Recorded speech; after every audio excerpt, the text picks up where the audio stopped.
Okay, these are my rules for success. If I had to go back in time and do everything again, this is what I would change, tweak a little bit, just to make my journey a lot easier. But before we can talk about success, it's good to define it. You guys know I like to define things. It just helps me make sense of whatever it is that I'm trying to understand. The world is vast, and I'm only human. I don't know everything. I'm only a man. I don't have everything figured out. So to me, it's good to define things because it helps me make more sense of whatever it is I'm trying to understand. So success, defined by me, is doing whatever you want to do and not needing to do anything that you have to do. So if you wake up every day, and you don't need to do anything, you don't need to go to work, you don't need to go to the warehouse, you don't need to speak to this person, you don't need. I'd say that's a good life, man. You know, if you could just wake up and do whatever you want to do, I'd say you're highly successful. So again, success to me isn't predicated on a dollar amount. It's not predicated on career or clout or a following, like how many fucking followers you have. Success to me is the ability to do whatever you want to do and owning it too. Because if there's one thing that's guaranteed in life, it's you get to choose your regrets. You don't really get to choose anything else but your regrets. So, here's what I would do different, and this is what I tell any young man that's just starting out to do. Step one, get a sales job. Why a sales job? And I don't mean like be a car salesman. No, I mean go to the gym. That's a sales job. You're trying to sell memberships here. Because when you have a sales job, you work on a few things. One, you work on your articulation. You have to be very precise with your speech. One stutter, one mess up can destroy the opportunity for you to close that deal. So you have to be very precise with your speech. So you have to work on your articulation. So you have to learn how to be very articulate, which is always a good thing. Two, you're in a good environment, right? You're at the gym, for crying out loud. You're surrounded by a bunch of other people who want to get in shape, be healthy, and do things so that they can just progressively spiral upwards. So your environment isn't too damn bad. Plus, you'll be spending a lot of time there. So you're just around a lot of people that's into personal development. I say that's a win. You also learn how to approach people, take rejection, learn how to handle rejection, and be extremely confident. You only build your confidence by getting rejected so many times. You have to do a lot of approaching. Well, when I was working at a gym, I had to do a lot of approaching. For the most part, if you're working at a gym and there's a lot of demand, meaning it's a popular gym, it's in high demand, you probably won't be going outside and trying to sell memberships. They'll probably just come into you. So it all depends. My gym wasn't the best performing gym, so we had to go outside and approach people and try to get memberships, right? We'd go to shopping malls, we'd go to different outlets, we'd go to colleges, and it really helped me, one, work on my articulation, two, build up my confidence, and I only built up my confidence once I got rejected so many times. But that also allowed me to get rid of the fear of rejection. We always fear rejection because we think we're gonna die. We're gonna get rejected, the whole world's gonna hear about it, we're gonna be embarrassed, and then we're gonna die. Like, when you regress everything downwards, it always leads to death. The truth is, when you get rejected, you don't die, you get better.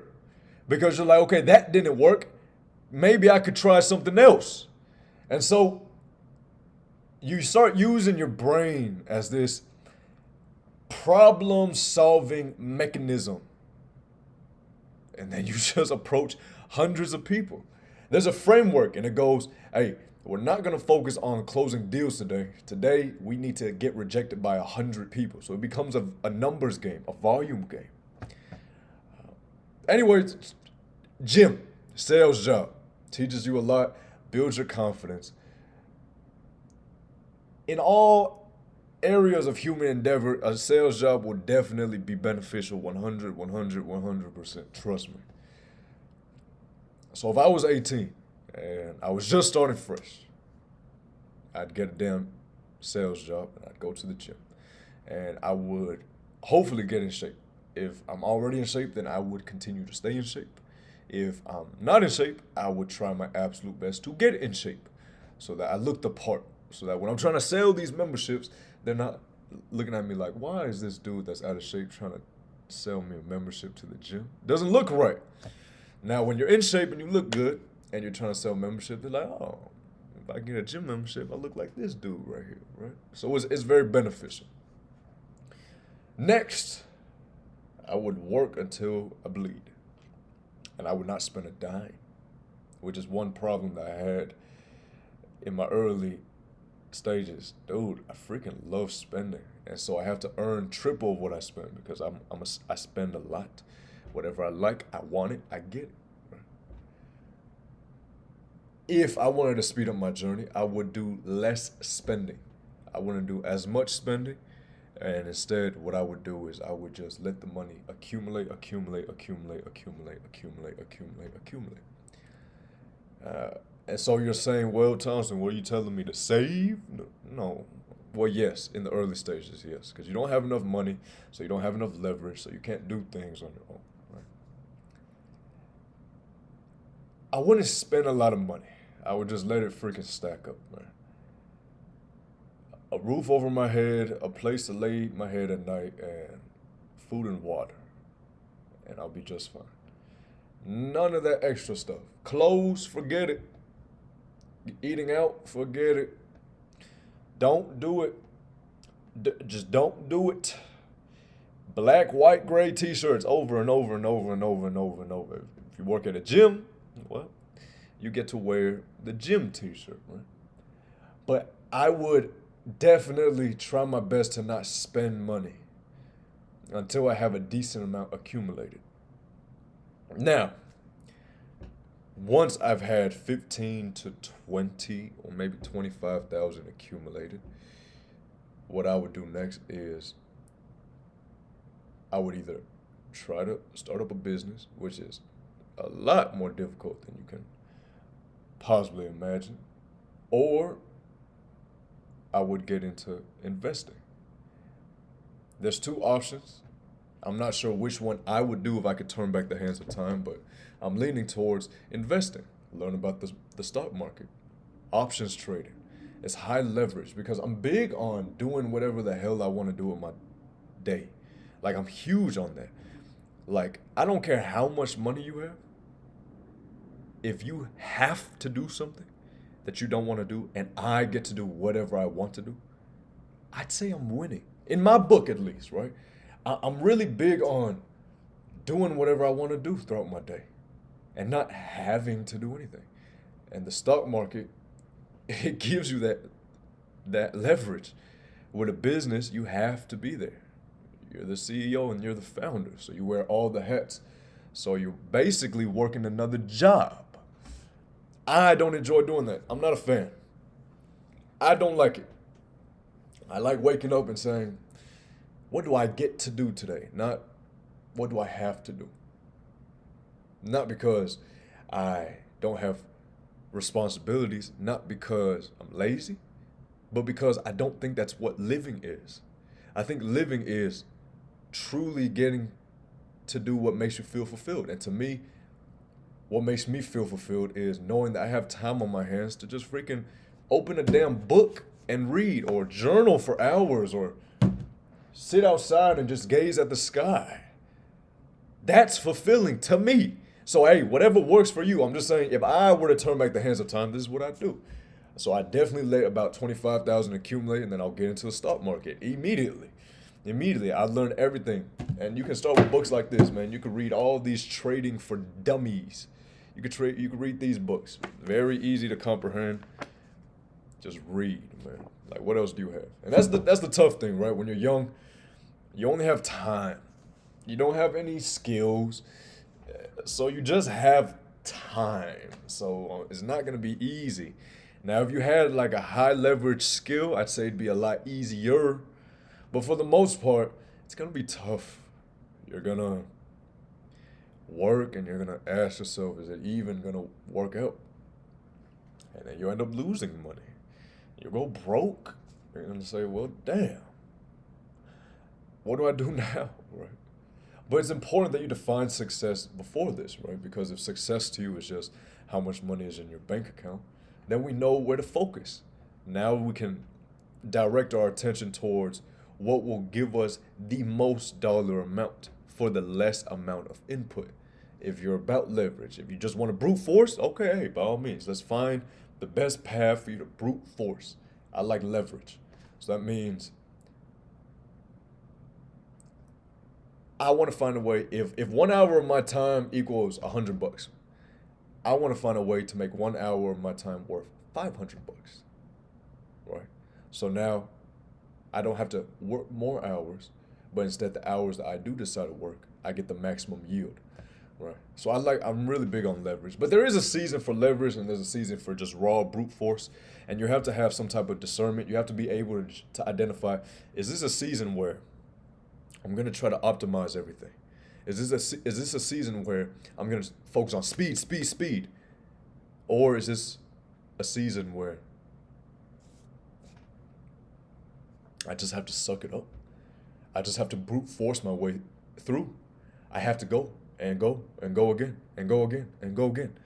And I have to do it again the next day and the next day and the next day and the next day.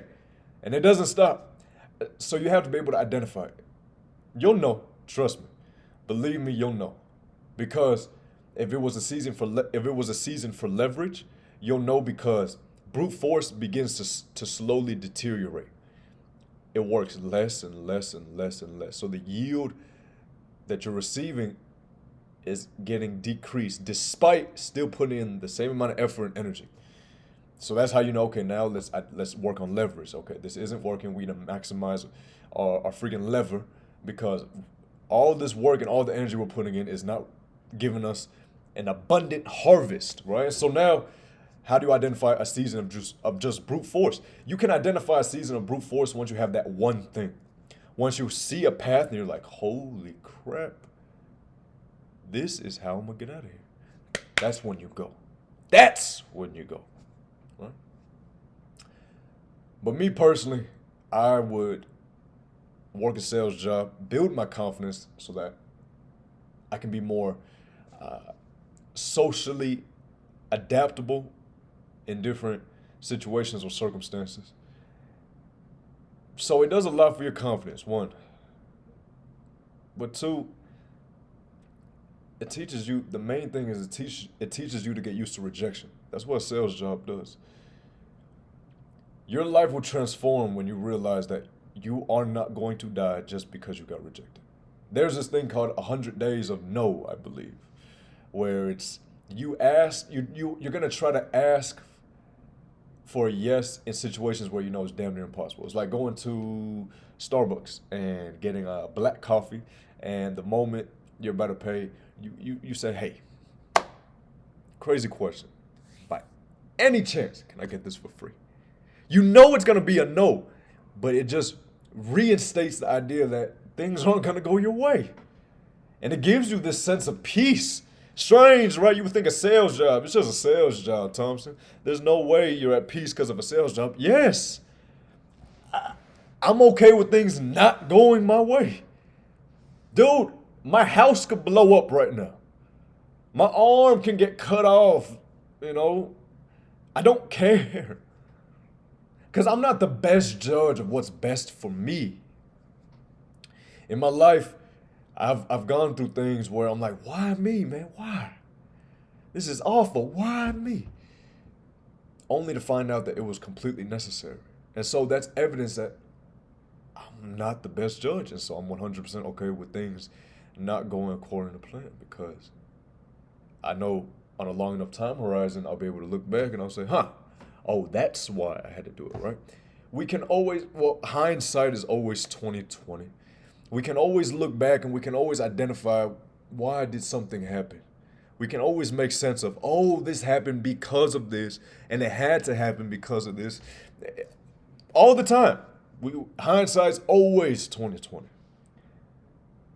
So sales job, man. 1. 2, stacking money. This means work till you freaking bleed. Don't spend money on anything. Like, don't spend money on nothing.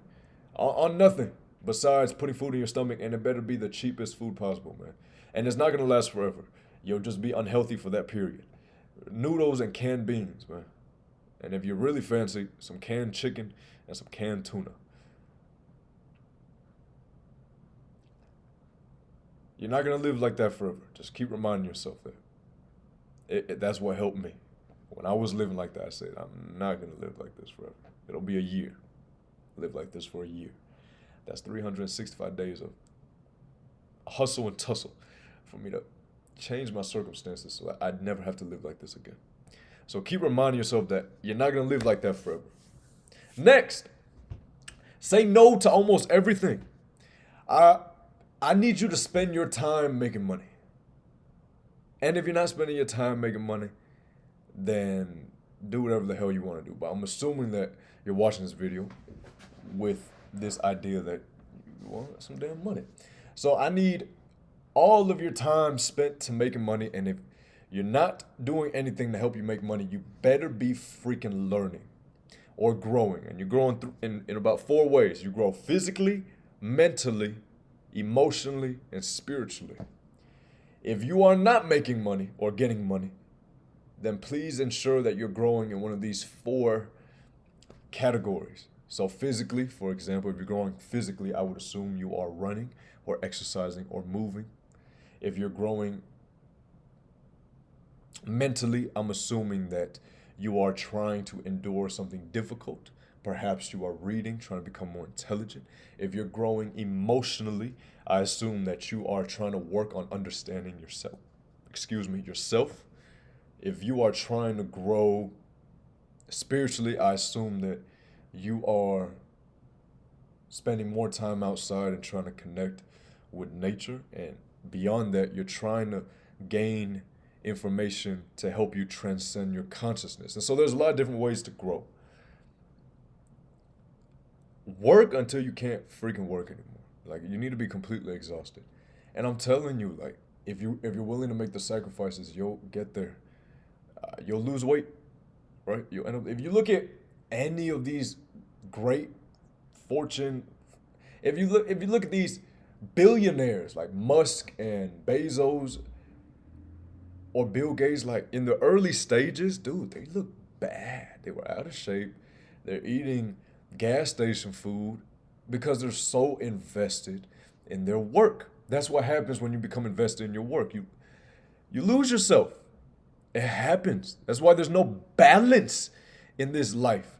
Everyone talks about balance. There's no balance. You get used to the lack of balance.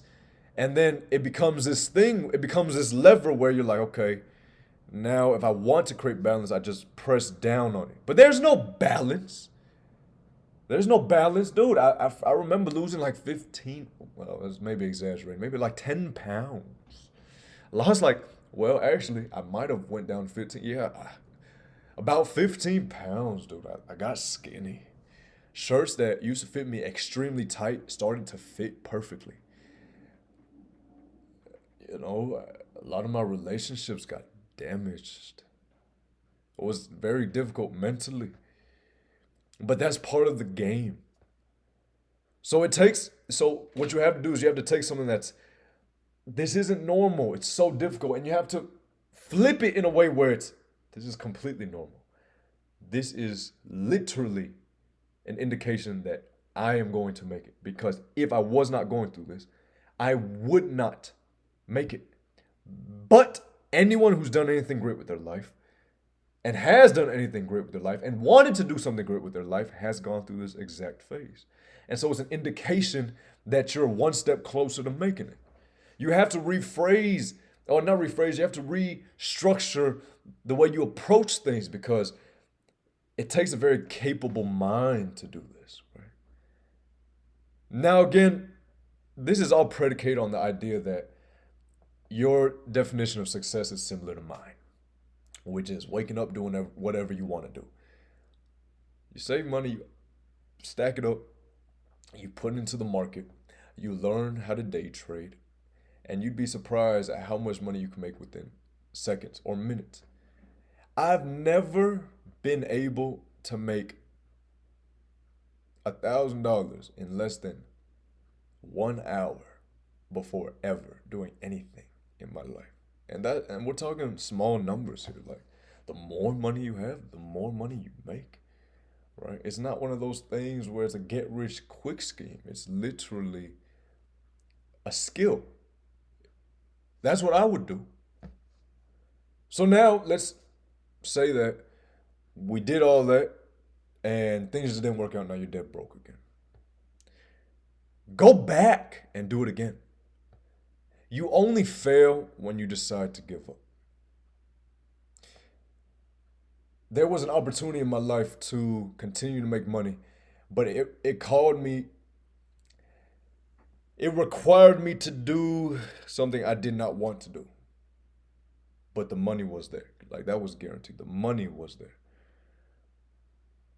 But I did not want to do it. And then the other path was I can make significantly less money, but at least I get to do what I want to do. I chose to make significantly less money so long as I got to do whatever the fuck I wanted to do throughout my day. Because I truly believe like that's the most important thing. You have to break yourself free from these chains that society restricts, not restricts you with, but places on your ankles and your freaking wrists, and they bound you down. You have to get rid of these chains. You're not a slave. And if you're doing something you don't want to do every single day, dude, you're a slave. Some people will say, no, it's just called sacrifice. Yeah, for what? If you're going to sacrifice, make sure it's meaningful. Like, and I can't say that money isn't meaningful because I know how it feels to have no money. And so to a degree, it has some type of value and some type of meaning. It definitely helps things move a lot smoother. But you have to figure out when are you going to draw the line. Some people will brag about how mentally capable they are, that they're entrepreneurs and they've opened this many companies. I kind of just laugh because their inability to stop is because they're so fearful.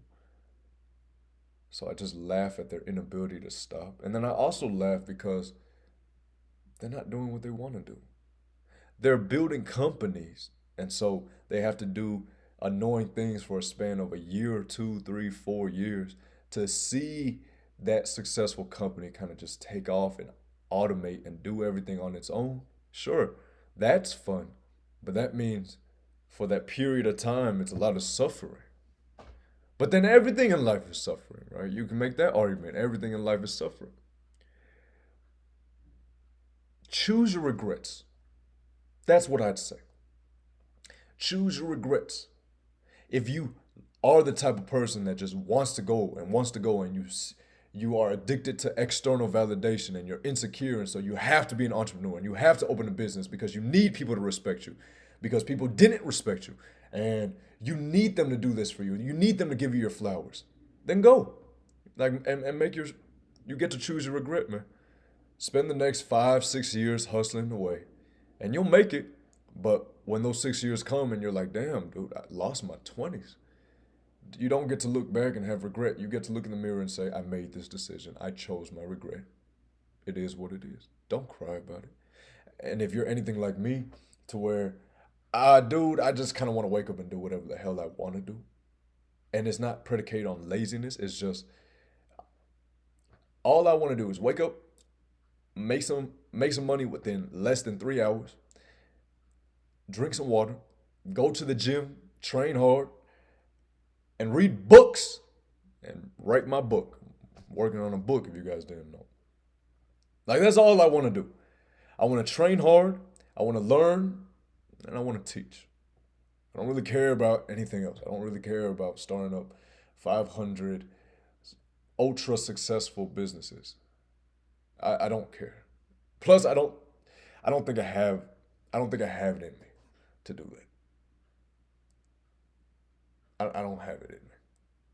Not anymore. Maybe like 2 years ago, sure. Not anymore. So just make sure to choose your regret. Because you have control over that. So whatever you want to do in life, just know that if you're anything like me, that's exactly what I would do if I could turn back the hands of time. I would also avoid women, man. uh, it helped just to keep me more focused. Now that doesn't mean you just stop talking to women. I wish I learned this. I wish I learned this earlier. I confused avoiding women for completely disassociating myself with them. I got focused and I ended up doing a lot, but that was just unnecessary. It's called learning how to dance, right? You don't have to tango, you don't have to fully spin. Just learn how to dance, you know? Just dip your toes in there and that's it. That's all you have to do. Just dip your toes in there. So, if you're in a point in life where you want to avoid women, please understand there's a difference from that and disassociation. What I'd say is still speak to them. You know, if they're pretty, still speak to them. But for the most part, just don't entertain. There's no need for a date because then you'll spend money. Your only goal should be being the best version of yourself that you can possibly be in every area of human endeavor. No matter what. That should be your goal. That should be your focus. And you can start doing that by allocating energy towards what matters, right? So, for example, I teach, or I try to.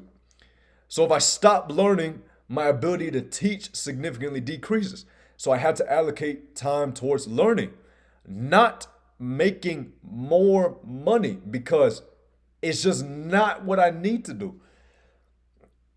There are some people in this world that will just brute force their way through everything and they will become as rich as humanly possible. Good. Like, good. It works for them. It doesn't work for me. I don't care about money that much. I've detached from it. Almost anything physical, I've detached from completely. So I personally just don't care, but I still have an association with money to where I understand that it's a necessity. And so if I don't find a way to obtain large amounts of it as soon as possible, there is a higher likelihood that I will go right back to working a 9 to 5. And there's a higher likelihood that if I'm unable to become quote unquote rich, that maybe my future family will have to suffer, and that's not something I want. So choose your regrets. Is it money? Is it Instagram followers? Is it notoriety? Is it clout? Is it physical health, well-being? Whatever it is, define success. And so you can use a few questions to ask yourself, or you can ask yourself these questions. It'll help you out. If money and fame were no object, how would I define success? If I could say whatever I want, do whatever I want without getting ridiculed by the world, what would that be? What's one thing I would do for the rest of my life? Every single day. And I don't even need to get paid for doing it. I just do it because I want to. You can ask yourself these questions. It will really help you develop a foundation and give you an idea of what means something to you. Because everybody has different ideas and interpretation of meaning. All right. To some people, spending time with their family is meaningful. To some people, making a bunch of money is meaningful. To some people, respect, external validation is meaningful. You have to figure out what it is for you. Those questions will help. So, short video. If you are young, that's what I would do. Truly, that's what I would do. And I know that's not great advice, but it's just advice that if I carried that plan out, I'd be a lot farther along. Especially having a season of no, meaning put yourself first.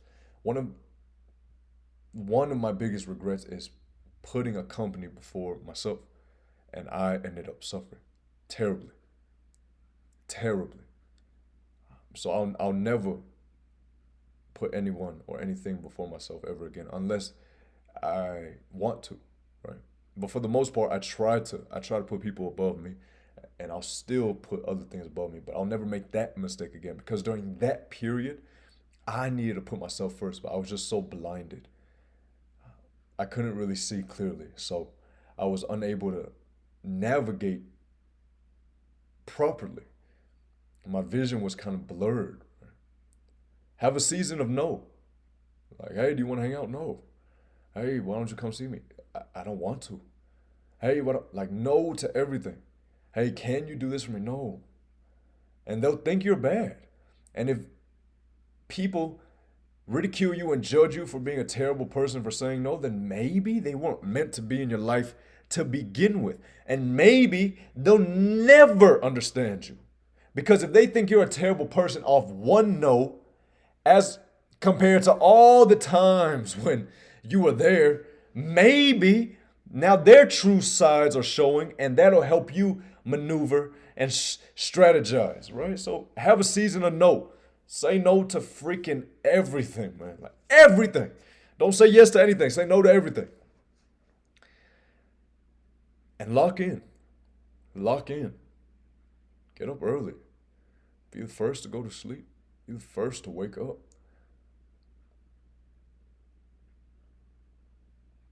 Learn, grow.